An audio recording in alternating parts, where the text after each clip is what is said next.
آج کل زیادہ تر طلباء یہ کہتے ہوئے نظر آتے ہیں کہ وہ بہت زیادہ اسٹڈی کرتے ہیں لیکن پھر بھی ان کو سبق یاد نہیں رہتا، کچھ ان کے مائنڈ میں بیٹھتا نہیں ہے،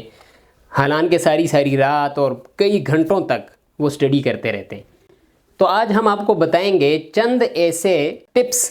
کہ جن پہ عمل کر کے جب آپ اسٹڈی کریں گے تو آپ کو سبق یاد بھی رہے گا اور آپ کو سمجھ بھی آئے گی اس کی، جن میں سب سے پہلا ہے ٹائم مینجمنٹ۔ آپ ٹائم کو مینج کریں، آپ اپنا ایک ٹائم ٹیبل بنائیں اور ٹائم آپ کا ایسا ہو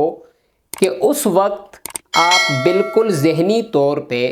مطمئن ہوں، پرسکون ہوں اور ذہنی طور پہ آپ تیار ہوں اسٹڈی کرنے کے لیے۔ کیونکہ سب سے پہلی بات جو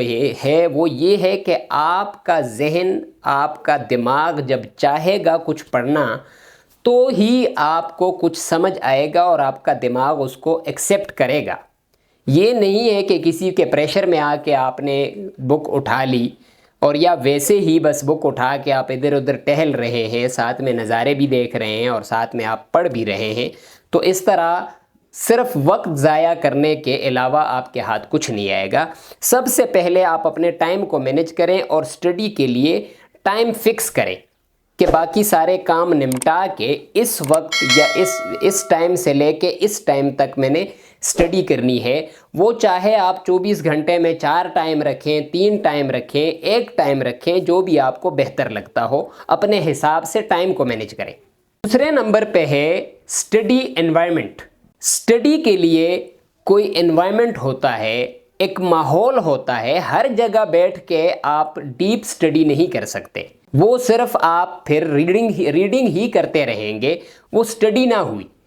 انوائرمنٹ آپ کی ایسی ہو کہ جہاں پہ مکمل طور پہ سکون ہو، کوئی ڈسٹریکشن نہ ہو، ٹھیک ہے؟ یہاں سے کسی کی آواز آ رہی ہے، وہاں سے کسی کی آواز آ رہی ہے، آپ بار بار ڈسٹریکٹ ہوتے ہیں تو بھی آپ کے ذہن میں کچھ نہیں بیٹھے گا، آپ کو کچھ یاد نہیں رہے گا۔ آپ اسٹڈی کے لیے ایک پیسفل انوائرمنٹ کا انتخاب کریں۔ تھرڈ پوائنٹ ہے کنسنٹریشن، یعنی توجہ۔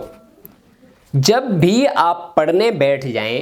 تو آپ مکمل توجہ سے اپنی اسٹڈی کریں۔ جس طرح آپ کوئی مووی دیکھتے ہیں، کوئی ڈرامہ دیکھتے ہیں، آپ اس میں ادھر ادھر دیکھنا گوارا ہی نہیں کرتے کہ آپ سے کوئی سین مس نہ ہو جائے، تو اسی طرح جب بھی آپ اسٹڈی کرنے بیٹھ جائیں تو آپ مکمل طور پہ پھر اسٹڈی کی طرف ہی توجہ دیں۔ اس وقت آپ کے ذہن میں کوئی اور خیالات گردش نہ کر رہے ہوں، آپ کی توجہ ادھر ادھر نہ جا رہی ہو، مکمل آپ کی کنسنٹریشن اپنی اسٹڈی پہ ہو۔ چوتھا پوائنٹ یہ ہے کہ آپ اپنے ٹاپک کو چھوٹے چھوٹے حصوں میں ڈیوائیڈ کر دیں۔ عموماً یہ دیکھنے میں آیا ہے کہ کوئی آپ کا ٹاپک ہوتا ہے بہت بڑا اور آپ اس کو لے کے بیٹھ جاتے ہو اور ایک ہی سیشن میں اس کو ختم کرنے کے چکر میں ہوتے ہو، تو اس وجہ سے بھی آپ فرسٹریٹڈ ہو جاتے ہو، کیونکہ آپ کہتے ہو کہ بس جتنی جلدی ہو سکے اس کو میں ختم کر دوں، تو وہ فرسٹریشن آپ کے اوپر حاوی ہو جاتی ہے، جس کی وجہ سے پھر آپ کو کچھ یاد نہیں رہتا۔ تو آپ اپنے بڑے ٹاپک کو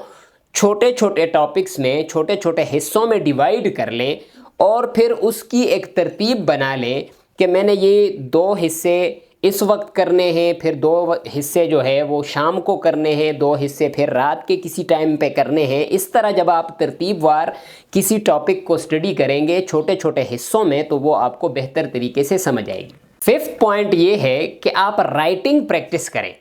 یہ اپنی ایک عادت بنا لیں، جو بھی آپ پڑھ لیں اس کو پھر بک بند کر کے اس کو لکھیں زبانی، تو اس طرح آپ کی ذہنی ورزش بھی ہوتی جائے گی، آپ کا قوت حافظہ بھی اس سے تیز ہوتا جائے گا، اور جب آپ اس کو 1 یا 2 بار زبانی لکھ لیں گے تو وہ پکا ہو جائے گا آپ کے ذہن میں، پھر آپ اس کو نہیں بھلا پائیں گے۔ اور آخری پوائنٹ یہ ہے کہ آپ ایک بریک رکھیں ریفریشمنٹ کے لیے۔ بعض اسٹوڈنٹس جب پڑھنے بیٹھتے ہیں پہلے تو پڑھتے نہیں ہیں، اور جب پڑھنے بیٹھتے ہیں تو پھر لینتھی ٹائم لیتے ہیں، تو زیادہ دیر پڑھنے سے بھی آپ سٹریس فل ہو جاتے ہیں۔ تو آپ اپنے لیے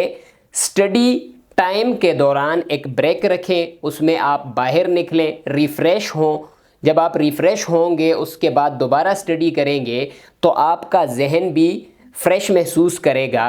اور آپ کے لیے اسٹڈی ایزی ہو جائے گی، آپ کو چیز سمجھ آنا شروع ہو جائے گی۔ بہت زیادہ لینتھی ڈیوریشن بھی نہ رکھیں اسٹڈی کے لیے، اس سے بھی آپ کا ذہن معاف ہو جاتا ہے۔ امید ہے ان ٹپس پہ عمل کر کے آپ انشاءاللہ اسٹڈی کی سٹریس سے آزاد ہو جائیں گے اور آپ کو سبق یاد رہنا شروع ہو جائے گا۔